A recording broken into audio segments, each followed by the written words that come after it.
పరిణామం రావడం ఎంతో ఆనందంగా ఉంది.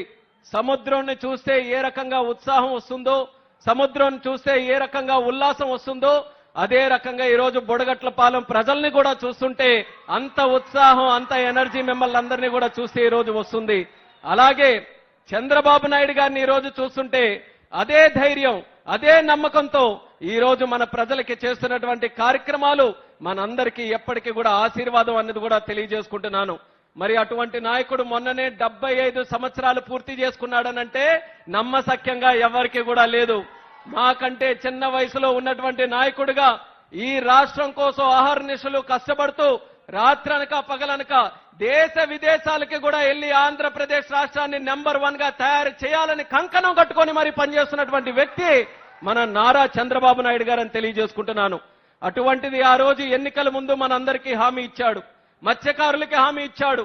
మీరు ఏదైతే మత్స్యకారులు ఉన్నారో 10,000 ఉన్నటువంటి మత్స్య వేట నిషేధ భృతి ఏదైతే ఉందో అది 20,000 చేస్తామని చెప్పి మాట మీద నిలబడి 1,30,000 మందికి 20,000 చొప్పున ఈ రోజు 280 కోట్ల వరకు రిలీజ్ చేసినటువంటి ప్రభుత్వం మన కూటమి ప్రభుత్వం అనేది కూడా తెలియజేస్తున్నాను.